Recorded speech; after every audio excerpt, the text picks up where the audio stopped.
அனைவருக்கும் வணக்கம். கிரிஜா சமையலுக்கு அன்புடன் வரவேற்கிறேன். இன்னைக்கு நம்ம கிரிஜா சமையல்ல இட்லி மாவு, தோசை மாவுலாம் இல்லாத நேரத்துல சிம்பிளான டிஃபன் ஐட்டம், ஈஸியா 10 நிமிஷத்துல செய்யக்கூடிய ஒரு டிஃபன் ஐட்டம் தான் பார்க்க போறோம். நைட்டு டின்னர் அப்படி இல்லைன்னா மார்னிங் பிரேக்ஃபாஸ்ட்டுக்கு இந்த ரெசிபியை நீங்க செஞ்சு சாப்பிடலாம். 2 கப் அரிசி மாவு, 1 கப் அளவு தேங்காய் இருந்தா போதும். குயிக்கா நீங்க நீர் தோசை ரெடி பண்ணி சாப்பிடலாம். இது கூடவே கார சட்னியும் எப்படி செய்யறதுன்னு தான் பார்க்க போறோம். இந்த கார சட்னி இந்த டிஷ்ஷுக்கு ரொம்பவே சூப்பரா இருக்கும்.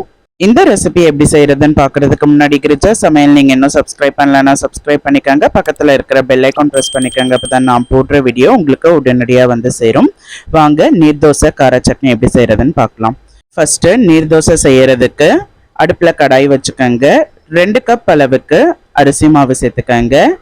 அரிசி மாவு கடையில் வாங்கியும் சேர்த்துக்கலாம், அப்படி இல்லைன்னா வீட்டில் அரைச்ச அரிசி மாவாக இருந்தாலும் ஓகே.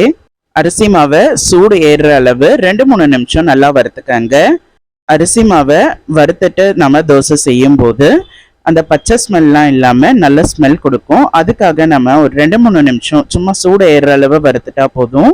இப்போ நல்லா இது 2 நிமிஷம் நல்லா வறுத்துட்டேன். இப்போ அடுப்பை அணைச்சிக்கலாம். அடுப்பை அணைச்சிட்டு ஆற வச்சிடுங்க. நல்லா ஆறினதுக்கு அப்புறமா ஒரு மிக்சி ஜார்ல இதை சேர்த்துக்க போறோம். அரிசி மாவை மிக்சி ஜார்ல சேர்த்துக்கங்க. இது கூடவே தேவையான அளவு உப்பு சேர்த்துக்கங்க. இப்ப நீங்க உப்பு கொஞ்சமா சேர்த்துக்கங்க, அப்புறமா நம்ம தேவைப்பட்டதுன்னா சேர்த்துக்க வேண்டி வரும். 1 கப் அளவு துருவி வச்சிருந்த தேங்காய் கூடவே சேர்த்துக்கலாம். 1 டீஸ்பூன் அளவுக்கு சர்க்கரை சேர்த்துக்கங்க. சர்க்கரை நல்லா இந்த கிறிஸ்பினஸ் கொடுக்கும், அது மட்டும் இல்லாம கலரும் கொடுக்கும். அதனால 1 டீஸ்பூன் அளவு மட்டும் சேர்த்தா போதும். 2 கப் அளவுக்கு தண்ணி சேர்த்துக்கங்க. எந்த கப்பில் நீங்கள் அரிசி மாவு எடுத்தீங்களோ அதுலேயே 2 கப் அளவுக்கு தண்ணி சேர்த்து இதை நல்லா அரைச்சி எடுத்துகிட்டு வந்துடணும். நல்லா மைய அரைக்கணும். இப்போ நல்லா அரைச்சாச்சு. தேங்காயெலாம் நல்லா ஸ்மூத் ஆகுற வரை நல்லா அரைச்சிக்கணும். தேங்காய் அரிசி மாவுலாம் நல்லா சேர்ந்தபடி அரைச்சி ஒரு பாத்திரத்தில் இதை சேர்த்துக்கங்க. இன்னும் நம்ம தண்ணி சேர்த்துக்கணும். இது நல்ல மோர் பதத்துக்கு இருக்கணும். மிக்சி ஜார்லேயே இன்னும் 2 கப் அளவுக்கு நம்ம தண்ணி சேர்த்துக்கலாம். அரைக்கும் போது 2 கப் அளவுக்கு சேர்த்தும் திரும்பவும் இன்னும் 2 கப் அளவுக்கு தண்ணி அதில் ஆட் பண்ணிக்கணும். அப்போ தான் நல்லா அந்த மோர் கன்சிஸ்டன்சிக்கு வரும். இது நீர் தோசைங்கிறதுனால தண்ணி நிறைய தான் சேர்க்கணும். இப்போ பார்த்தீங்கன்னா தெரியும், நல்லா அந்த மோர் பதத்துக்கு இருக்க பாருங்க. உங்களுக்கு இந்த டைமில் டேஸ்ட் பண்ணி பார்த்துட்டு உப்பு தேவைப்பட்டதுன்னா மட்டும் சேர்த்துக்கங்க. எனக்கு உப்பு கரெக்டாக இருந்தது.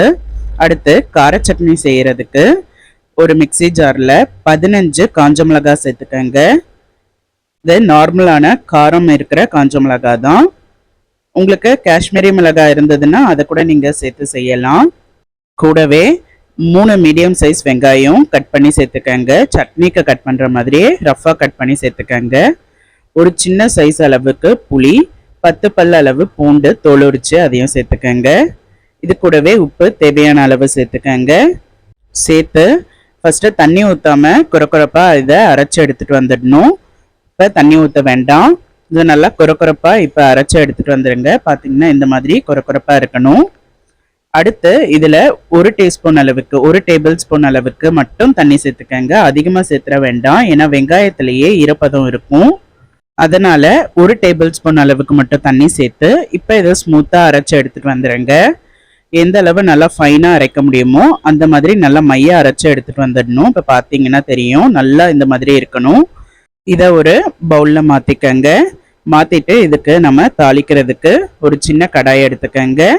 கடாயில் 1 குழிக்கரண்டி அளவு நல்லெண்ணெய் தான் இதில் சேர்த்துக்கணும், அப்போ தான் டேஸ்ட்டாக இருக்கும்.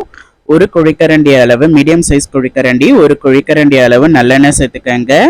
நல்லெண்ணெய் காஞ்சதும் அதில் 1/2 டீஸ்பூன் அளவுக்கு உளுத்தம்பருப்பு, 1/2 டீஸ்பூன் அளவுக்கு கடுகு சேர்த்துக்கங்க. கடுகு நல்லா பொரிஞ்சு வந்ததும் கொஞ்சமாக கருவேப்பிலை சேர்த்துக்கலாம். கருவேப்பிலை சேர்த்ததும் நல்லா அந்த கருவேப்பிலை கடுகெல்லாம் நல்லா பொரிஞ்சு வந்ததுக்கு பிறகு நம்ம இதை சட்னியில் ஊற்றிக்கலாம். அரைச்சி வச்சிருந்த சட்னியில் இதை சேர்த்துக்கங்க. சேர்த்து இதை நல்லா மிக்ஸ் பண்ணிக்கணும். ஒரு ஸ்பூன் வச்சு நல்லா மிக்ஸ் பண்ணிக்கங்க. எண்ணெய்லாம் சட்னி உள்ள நல்லா இழுத்துக்கிட்டு எண்ணெயே இருக்காது. நம்ம ஊற்றின எண்ணெய்லாம் சட்னி நல்லா அப்சர்வ் ஆகி நல்லா சூப்பராக இருக்கும். இந்த சட்னி நல்லா மிக்ஸ் பண்ணிங்கன்னா உங்களுக்கு பார்த்தீங்கன்னா தெரியும். ஒரு 2-3 நிமிஷம் நல்லா கலந்து விட்டுக்கிட்டே இருங்க. நல்லா கலந்து விட்டீங்கன்னா நம்ம ஊற்றின எண்ணெய் எல்லாம் நல்லா உள்ளே இழுத்துக்கும். ஒரு சின்ன குழிக்கரண்டி அளவு நல்லெண்ணெய் சேர்த்தா போதும். சூப்பரான கார சட்னி சூப்பராக ரெடி ஆயிடுச்சு. இப்போ நம்ம தோசை ஊற்றுறதுக்கு அடுப்பில் தோசைக்கல்லை சூடு பண்ணிக்கோங்க. இந்த தோசை நமக்கு நான்ஸ்டிக் தோசைக்கல்லையும் வரும், இரும்பு தோசைக்கல்லையும் வரும். மாவை ஒரு முறை நல்லா கலந்து விட்டுருங்க. ஏன்னா அடியில் அரிசி மாவுலாம் தங்கிடும்.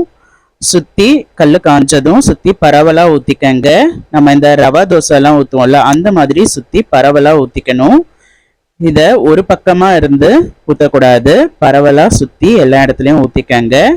இந்த மாதிரி சின்ன சின்ன ஹோல்ஸ்லாம் இருந்தாலும் ஒன்றும் பிரச்சனை இல்லை, பார்த்து நீங்கள் சுற்றி பரவலாக ஊற்றிக்கங்க. அடுப்பை மீடியம் ஃப்ளேம்லேயே வச்சுக்கோங்க. ஏன்னா நம்ம இதை திருப்பி போட போகிறதில்ல, திருப்பி போடாமல் அப்படியே தான் நம்ம இதை வேக வைக்க போகிறோம். அதனால அடுப்பை மீடியம் ஃப்ளேம்லேயே வச்சாதான் நல்லா வெந்து வரும். இரும்பு தோசைக்கல்லையும் நம்ம இந்த தோசையை சூப்பராக செய்யலாம். சுற்றி பரவலாக தோசை மாவை கலந்து விட்டுட்டு ஊற்றுங்க. கலந்து விட்டுட்டு தான் ஒரு முறையும் தோசை ஊற்றணும், அடியில் தங்கிடும் அரிசி மாவு. அதனால கலந்து விட்டுக்கிட்டு ஊற்றுங்க. இதையும் மீடியம் ஃப்ளேம்லேயே வச்சுக்கோங்க, ஹை ஃப்ளேமில் வச்சுக்காதீங்க. ஒரு 2 நிமிஷம் ஆனதுக்கப்புறமா எண்ணெய் ஊற்றிக்கங்க சுற்றி, தோசையை சுற்றி. இது இன்னும் 2 நிமிஷம் இருக்கட்டும். மேலெல்லாம் மாவு நல்லா வெந்து வந்ததுக்கப்புறமா நம்ம தோசையை எடுத்துக்கலாம். எண்ணெய் ஊற்றி இன்னொரு 2 நிமிஷம் விட்டுருங்க. சைட்லலாம் முறுமுறுன்னு கிறிஸ்பியாக வரும், அப்போ தான் நமக்கு ஈஸியாக எடுக்க வரும். அது வரை நல்லா வெயிட் பண்ணுங்க. வெயிட் பண்ணதுக்கப்புறமா சைடில் நல்லா முறுமுறுன்னு வந்ததுக்கப்புறமா நம்ம இந்த தோசையை எடுத்துக்கலாம். இப்போ ரெடி ஆகிடுச்சு பாருங்கள். இந்த மாதிரி சைட்லலாம் முறுமுறுன்னு இருக்கணும். இந்த தோசை மிடில் நல்லா சாஃப்டாக இருக்கும், சைடில் நல்லா கிறிஸ்பியாக இருக்கும், ரொம்பவே டேஸ்ட்டாக இருக்கும். இந்த நீர் தோசை 3-4 நிமிஷம் வெயிட் பண்ணிவிட்டு மீடியம் ஃப்ளேம்லேயே வச்சு வெயிட் பண்ணிவிட்டு இந்த தோசையை எடுத்தால் தான் நமக்கு கரெக்டாக வரும். நான்ஸ்டிக் தவால ஊற்றின தோசையுமே ரெடி ஆகிடுச்சு. நம்ம முறுமுறுன்னு சைடில் வந்ததுக்கப்புறமா இந்த தோசையை எடுத்துட வேண்டியது தான். உங்களுக்கு இரும்பு கல் இல்லை நான்ஸ்டிக் கல் எதாக இருந்தால், எந்த தோசை கல்லாக இருந்தாலும் இந்த தோசை சூப்பராக வரும். 2 கப் அளவு அரிசி மாவு, 1 கப் அளவு தேங்காய் இருந்தால் போதும். நமக்கு இது 15 தோசை கிட்ட இதில் வரும் தாராளமாக. 4லேருந்து 5 பேர் தாராளமாக சாப்பிடலாம். நீங்களும் இந்த தோசையும் கார சட்னியும் உங்கள் வீட்டில் ட்ரை பண்ணி பாருங்கள். ட்ரை பண்ணி பார்த்துட்டு எப்படி இருந்ததுன்னு சொல்லுங்கள். மறக்காமல் கிரிஜா சமையலுக்கு சப்ஸ்கிரைப் பண்ணிக்கோங்க. அடுத்த கிரிஜா சமையலில் வேறு ஒரு ரெசிபியில் நான் உங்களை மீட் பண்ணுறேன். நன்றி, வணக்கம்.